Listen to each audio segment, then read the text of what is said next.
Singapore, like all societies, need social commentary and ways for the people to talk back. It's not just because I don't like this, but because you have certain sentiments, certain emotions for it, and that's why you have to comment on it. Because if you don't like it, you don't care for it, what for I bother spend so much time and in my brain cells commenting on certain things?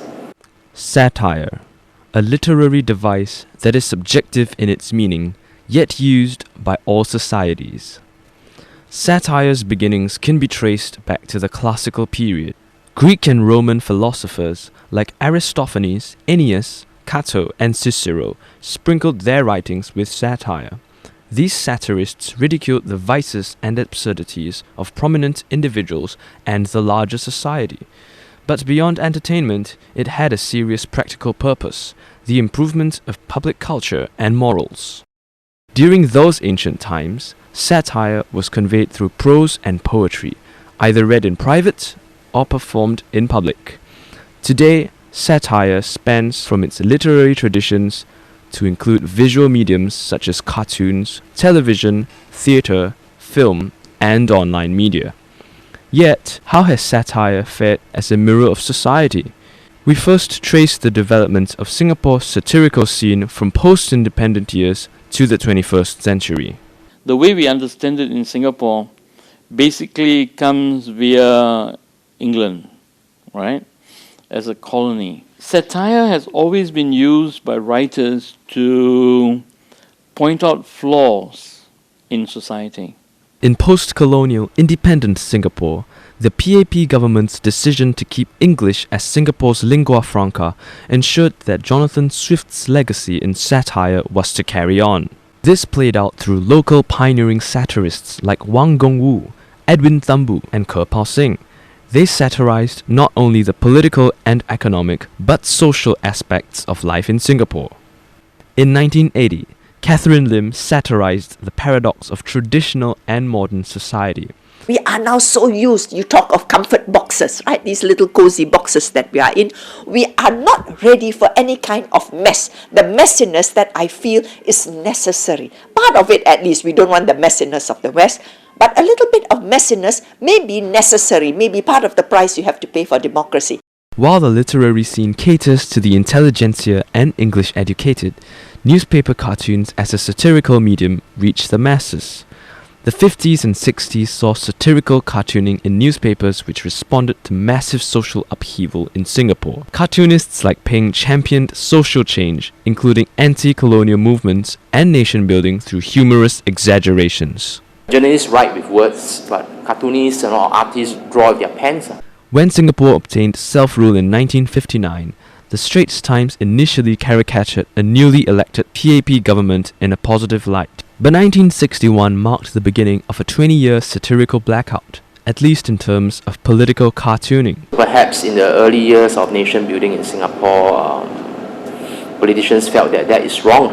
All right, the press, all right, and cartoons, all right, appearing in newspapers is part of the media, part of the press, all right, had this agenda for nation building. Cartoons in the 60s and 70s were purely social satires and not political ones, a reflection of the sorts of political space available in that era.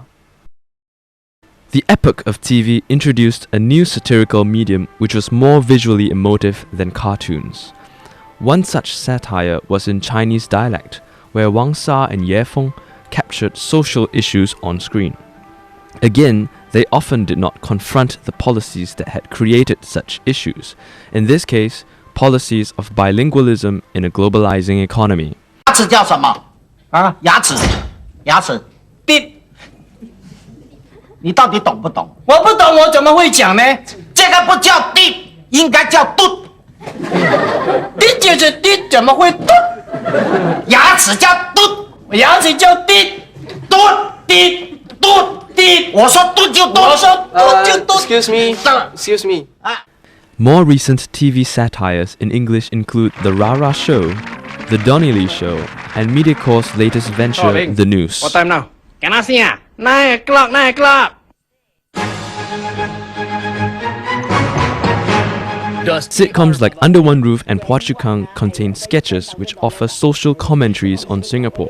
Kiasuism and Singlish were dominant themes in these state-endorsed comedies rather than politics. They teach me how to hold on to the window grill very, very tight if mom forced me to clean window from outside the house.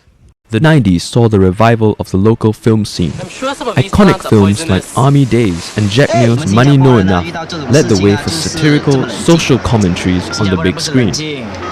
A political change of guard could have been the catalyst for this. Singapore's new Prime Minister Goh Chok Tong promised greater freedoms of expression. Film is, in general, for any subject matter, it is especially vivid and it has and pervasive as well.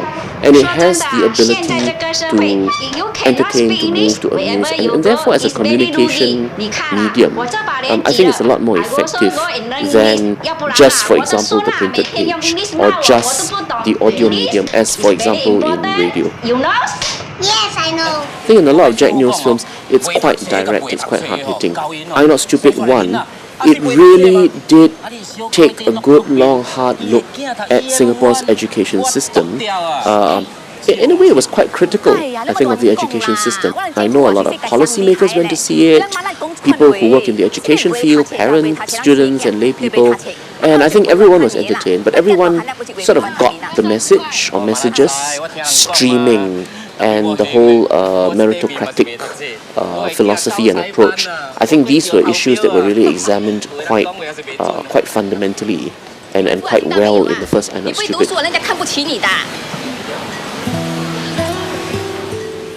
Talking Cock, I think, was, in a sense, quite ahead of its time. He broke new ground. Because prior to that, there was no movie in Singapore that really satirized Singapore. It was the kind of biting satire that I think Singaporean consumers had not really been accustomed to seeing, at least not on the big screen. I dare say even the mental institution will bear your name. Mental institution? Mental institution, you say?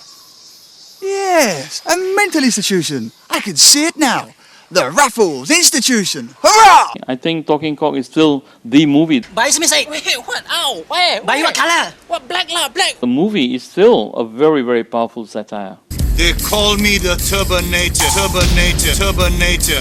and I'm here to teach you that the bice pinch back. Oh, my man! A lot of people do talk cock, meaning that a lot of people actually do make comments about the ruling party, about the state of politics in Singapore, about serious issues in Singapore, while they're taking the bus or riding the train or sitting in coffee shops, particularly just, talking. The government also talk cock. This whole country talk cock. The whole idea why talk cock is so important is that the people who talk cock actually are quite well informed. They actually do analyze issues. They do actually take the trouble to try to think about some of these issues. You know what I mean? 100 years from now, somebody is going to do a very good critique of Talking Cock. Because the illusions in Talking Cock the movie, it's very good. You remember Talking Cock the movie, like Batman the movie, Superman the movie, it's got that. Now that's iconic. In Singapore, education, the 5 Cs, the increasing costs of living, ERP and so forth, these are all really topical issues. National filmmaking in any country will inevitably draw upon the unique subject matter, source material, stories and issues that you find like in that country or in that community. At the turn of the century, the advent of the internet presented a unique opportunity for satirists. It allowed all satirical mediums to be accessed at a click. Talking Cock the website, masterminded by Colin Goh, was initially intended for private use, but was soon a public space for satirical discourse. Mr. Brown moved online to do podcasts after his newspaper column was shut down. Perhaps the government was fed up with his progress as a satirist? I will say, Misiam my hum. My hum, my hum. My hum, my hum, my hum. I wonder if you know how they live in Toa. Please not dollars, only lorong, not expressway, also go fast and furious.